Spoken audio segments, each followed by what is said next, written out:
मोहल्ला में हल्ला जनी कहरो रे पागला आउ देहु तनी चीखले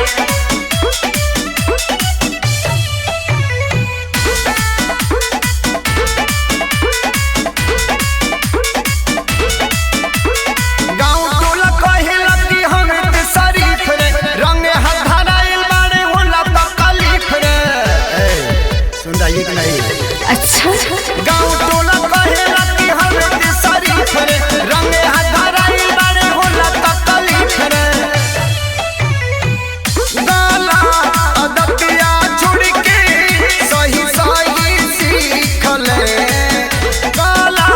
अदतिया छोड़ के सही सही सीख ले। अरे चुप चुप मोहल्ला में हल्ला जने कहरो रे पागला आउ हेने देहु तनी चीखले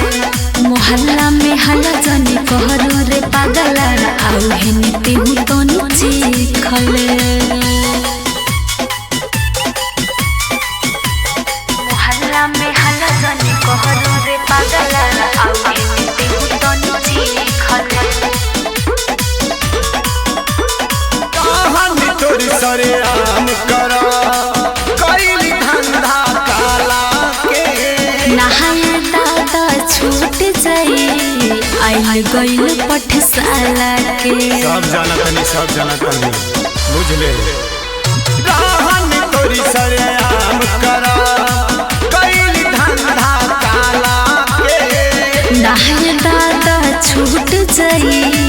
आई गईल पठशाला के सपना बात में तोरा इतना लिखल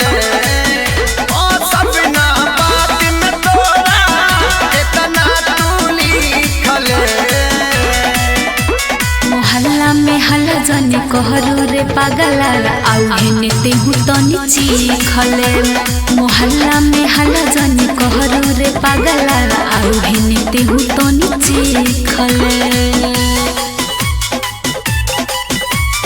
मोहल्ला में हल्ला जने कहरो रे पागला आउ हेने देहु तनी चीखले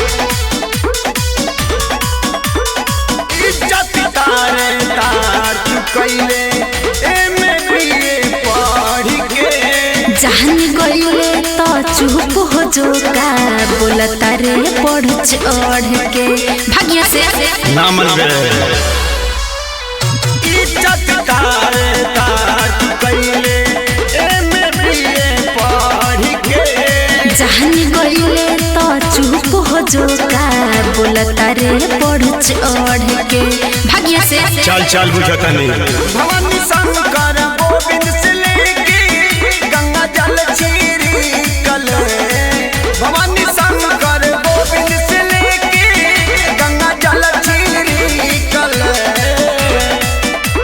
मोहल्ला में हल्ला जने कहरो रे पागला आउ हेने देहु तनी चीखले